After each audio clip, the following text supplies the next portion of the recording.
Hi, hello, boys and girls. It's Mikan, and you're watching my new episode of Classic Bro.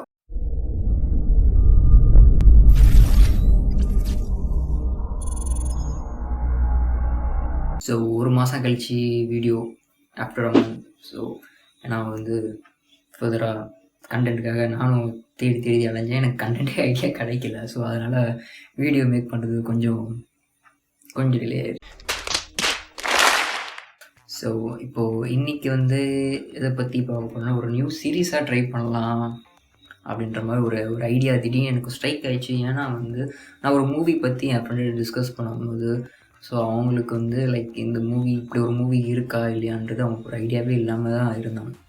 So ஏன்னா இது மாதிரி நான் நிறைய 2-3 பேர்கிட்ட நான் கேட்கும்போது இந்த மூவி பேர் சொல்லி கேட்கும்போது லைக் அவங்களுக்கு வந்து வாட் டு சே இந்த மூவி இப்படிலாமடா இருக்குது. ஸோ நான் வந்து இது வரைக்கும் நான் பார்க்கல. நான் ஆக்சுவலி இது வந்து மூவி வந்து 2014 ரிலீஸ் ஆகிருக்குன்னு நினைக்கிறேன் அந்த மூவி. பட் நிறைய பேருக்கு ரீச் ஆகலை அப்படின்றனால ஸோ நான் அதை பற்றி ஒரு வீடியோ பண்ணலாம். ஏன்னா ஸோ அது ஒரு சீரியஸாக நம்ம அந்த மாதிரி புதுசாக நம்ம சீரியஸாக ட்ரை பண்ணலாம் அப்படின்ற மாதிரி நான் யோசிக்கிறேன். ஸோ இது வந்து நான் வச்சிருக்கிற பேர் பார்த்தீங்கன்னா சஜஷன் மூவி.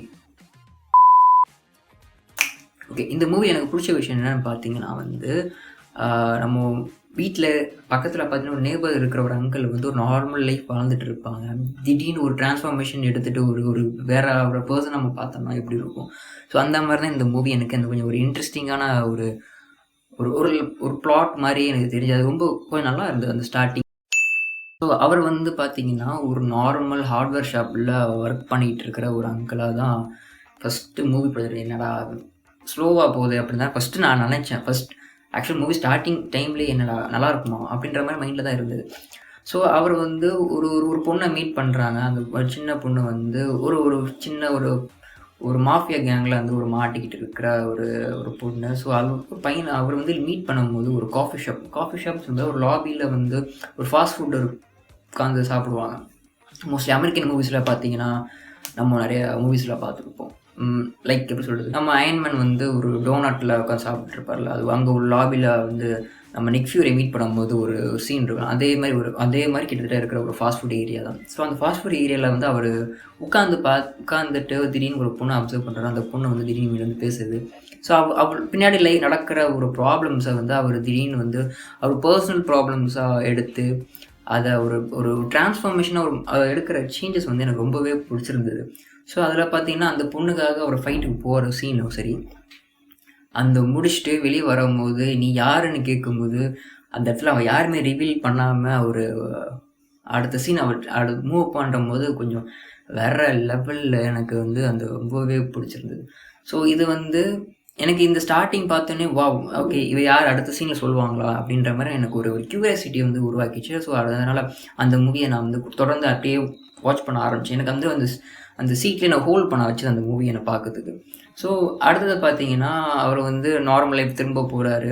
அவர் நார்மலாக இருக்கிற அந்த ஹார்ட்வேர் ஷாப்பில் ஒர்க் பண்ணுற ஸ்டாஃபாகவே இருக்கார். அதில் அங்கேயே ஒரு சின்ன ஒரு சீக்வென்ஸ் நடக்குது. அந்த சீக்வென்ஸும் வந்து திடீர்னு பார்த்தீங்கன்னா அது அவர் அங்கே ஒரு ப்ராப்ளம் நடக்குது. அதே அவர் பர்சனல் ப்ராப்ளமாக எடுத்துக்கிட்டு திரும்ப பண்ணுற ஒரு டிரான்ஸ்ஃபார்மேஷன். ஸோ அங்கே சுற்றி இருக்கிறவங்க யாருக்குமே தெரியாது இவர் வந்து what he is actually capable of அப்படின்ற மாதிரி ஒரு விஷயமே அவர் காட்டாமல் ஒரு நார்மல் ஹியூமன் பீயிங் மாதிரியே ஒரு பிஹேவ் பண்ணி நடந்துருக்கிறது வந்து அங்கே ஒவ்வொரு சீனுமே கொண்டு போயிட்டு. ஸோ அதுலேருந்து பார்த்தீங்கன்னா அவர் வந்து அந்த பொண்ணுக்காக மாஃபியா கேங்கில் போய் சண்டை போடுறோன்னு சொன்னல, அந்த சண்டைக்கு அப்புறமா ஒருத்தர் வந்து இன்னும் இந்த சீரீஸில் ஒரு மெயின் வில்லன். ஸோ அந்த மெயின் வில்லன் வந்து அவனோட கேரக்டரைசேஷன்லாம் வந்து லைக் ஒரு எப்படி சொல்லுவேன்னா வந்து ஒரு சைக்கோபேத்னு சொல்ல முடியாது. ரொம்ப ரக்கட்டான ரொம்பவே எப்படி சொல்கிறது, அது எது வந்தாலும் டக்குன்னு ரியாக்ட் ஆகிற அந்த கோவம் வர்றதுல வந்து அந்த அவன் என்ன பண்ணான்னு அவனுக்கே தெரியாத மாதிரி ஒரு பிளாட்டான ஸ்ட்ராங்கான ஒரு வில்லன் வந்து இந்த மூவியில் வந்து அவங்க கொடுத்தது தான் வந்து ரொம்பவே குட் திங் எனக்கு வந்து தோணுது. ஸோ அதனால பார்த்தீங்கன்னா வந்து அதுக்கப்புறமா அவன் வந்து யார் என்னோட மாஃபியா கேங், அதாவது அந்த மாஃபியா கேங்கெலாம் இன்வெஸ்டிகேட் பண்ணுறாரு. ஸோ யாராக இருக்கும் அப்படின்ட்டு. ஸோ அதுலேருந்து பார்த்தீங்கன்னா அதுலேருந்து ஒரு சீனில் வந்து ஹீரோவை மீட் பண்ணுறாரு. மீட் பண்ணதுக்கப்புறம் இவங்க தான் வந்து மெயின் வில்லன்ஸ் அப்படின்றது தெரிய வந்ததுக்கப்புறம் அடுத்த சீன் கிளைமேக்ஸில் போகும்போது இந்த கிளைமேக்ஸ் சீன் எனக்கு ரொம்பவே ரொம்பவே ரொம்பவே பிடிச்சிருந்தது. ஏன்னா வந்து அந்த கிளைமேக்ஸ் சீனில் பார்த்தீங்கன்னா அந்த ஃபைட் சீக்வன்ஸ் அப்படி டிசைன் பண்ணியிருப்பாங்க. ஸோ சிம்பிளாக சொல்ல போனால் ரொம்பவே நம்மளோட ஃபாதர்லாம் பார்த்தீங்கன்னா ரொம்ப இப்போதைக்கு ஓல்டாக இருப்பாங்க. ஸோ அவங்க ஏஜ் ஆளுங்க வந்து திடீர்னு வந்து அந்த ஒரு ஃபைட்டோ அந்த ஒரு இதுக்கோ வந்து பண்ணுறது ஒரு ப்ராப்பரான ஜஸ்டிஃபிகேஷன் வந்து கொடுத்துருப்பாங்க. ஸோ அந்த அந்த ஃபைட் சீன்ஸ்லாம் வந்து கரெக்டாக இருக்கும். அந்த ஏஜுக்கு இவ்வளோ தான் பண்ண முடியும். நம்ம சொல்லும்படி மோஸ்ட் ஆஃப் த மூவிஸில் பார்த்தீங்கன்னா ஒரு ஒரு ரொம்ப ஓல்டு ஏஜாக இருப்பாங்க. அடித்தவொடனே 10 ஃபீட் தூரத்தில் பறக்கிறதும் அப்படின்ற மாதிரி சீன்ஸ்லாம் இல்லாமல் அந்த ஒரு சீனை வந்து ஒரு மிட் நைட்டில் வந்து டிசைன் பண்ணியிருப்பாங்க. அது அந்த நைட் டைம் டிசைன் பண்ணியிருப்பாங்க. அந்த நைட் டைம் டிசைன் பண்ண விதமே ரொம்பவே ரொம்பவே ரொம்பவே எனக்கு வந்து பிடிச்சிருந்தது. ஸோ அந்த ஃபைட் வந்து ஜஸ்டிஃபிகேஷன் பண்ணியிருக்காங்கன்னு சொல்ல முடியும். ஏன்னா அந்த ஏஜால் அந்த ஃபைட் வந்து கரெக்டாக அந்த கொண்டு போகிறது வந்து ப்ராப்பராக ஜஸ்டிஃபிகேஷன். ஏன்னா அது சிம்பிளாக என்ன தெரியுதுன்னா அவருடைய எக்ஸ்பீரியன்ஸ் தெரியுது. இந்த ஃபைட்டில் வந்து அந்த எக்ஸ்பீரியன்ஸ் தெரியுது.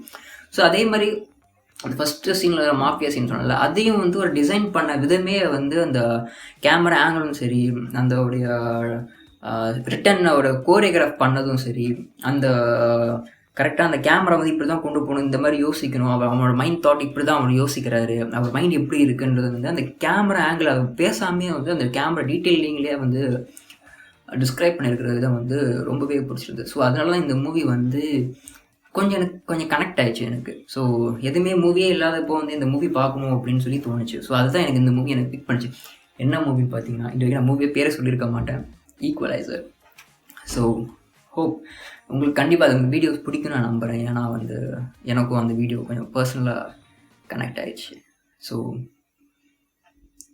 மைக்கை ஆன் பண்ணாமல் பேசிகிட்டு இருக்கேன்னு நினைக்கிறேன்.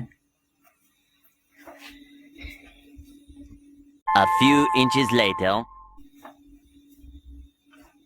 எதிர்பார்த்தேன், இந்த மாதிரி தான் செய்வேன்னு எதிர்பார்த்தேன். திரும்பவும் பார்த்துக்கிறேன். ஓகே, மைக்கு நான் வாங்கிட்டு மைக்கில் பேசுறது பதிலாக என்னுடைய மொபைல் கேமராவோட மைக்கில் தான் என்னோடய ஆடியோ ஃபுல்லாக ரெக்கார்ட் ஆகிருக்கு. அப்போ நான் எதுக்கு இது காசு கொடுத்து வாங்கினேன்னு தெரியல. சரி, ஓகே, ஆஸ் யூஷுவல் நடக்கிற விஷயம் தான். இந்த மாதிரி இனிமேல் நிறைய இந்த கிரிஞ்சு பண்ணணும்னு நினைக்கிறேன். ஸோ அதுதான். ஸோ இந்த மூவி வந்து அந்த ஈக்குவலைசர் மூவி வந்து இதுதான் எனக்கு பர்சனலாக கனெக்ட் ஆன ஒரு விஷயம். ஸோ இந்த வீடியோ உங்களுக்கு பிடிச்சிருந்தா கண்டிப்பாக எனக்கு கமெண்ட் செக்ஷனில் கமெண்ட் பண்ணி உங்களுக்கு இது நான் என்ன சொல்லியிருக்கேன்றது உங்களுக்கு புரிஞ்சிருந்தால் கண்டிப்பாக எனக்கு வந்து ஒரு பெஸ்ட் சஜஷன் கொடுங்க. நெக்ஸ்ட் மூவிஸ் நான் என்ன வாட்ச் பண்ணலாம் அப்படின்ற மாதிரி ஒரு சஜஷன் கூட எனக்கு கொடுங்க. ஸோ ஃபர்தராக இன்னும் நிறையா வந்து இந்த மாதிரி ரிலேட்டடான மூவிஸ் நிறைய ரிலேட்டடான ரிவ்யூஸ் வந்து நிறையா பண்ண நான் எதிர்பார்க்குறேன். ஸோ இது சும்மா ஒரு குட்டி இதுதான் சொல்லியிருக்கேன். ஸோ பாசிட்டிவ் நெகட்டிவ் நிறைய பேசாமல் எனக்கு இந்த மூவி பிடிச்சிருந்தது, அந்த பிடிச்சிருந்த விஷயம் மட்டும் நான் ஷேர் பண்ணேன். ஸோ அதனால தான் வந்து நான் நிறையா நெகட்டிவ்ஸ் இந்த மூவியில் மோஸ்ட்டாக எதுவும் எனக்கு தெரியல. ஏன்னா எனக்கு அந்தளவுக்கு என்ன சொல்கிறது, ஒரு ப்ளாட் தேடி பார்த்து இந்த மிஸ்டேக் இருக்குது, இந்த சினிமாட்டோகிராஃபி மிஸ்டேக் இருக்குது, ட்ரை பண்ணிடக்கூடாது, அப்படி பண்ணிக்கூடாது, ஸ்டோரி ரிட்டன் எழுதிக்கூடாது அப்படின்றது மாதிரி எனக்கு நிறையா மூவிஸ் சொல்ல தெரியாது. பட் ஆனால் வந்து எனக்கு பர்சனலாக என்ன பிடிச்சிருக்கோ அந்த விஷயத்த மட்டும் நான் வந்து இந்த வீடியோவில் நான் வந்து சொல்லியிருக்கேன். ஸோ இந்த வீடியோ வந்து நீங்கள் கண்டிப்பாக பாருங்கள், இந்த மூவியும் பாருங்கள். ஸோ உங்களுக்கு பிடிக்கும்னு நினைக்கிறேன். So until then, it's me Khan. See you, bye-bye. See you soon in another vlog. கரெக்டாக முடிச்சானு தெரியல. பை.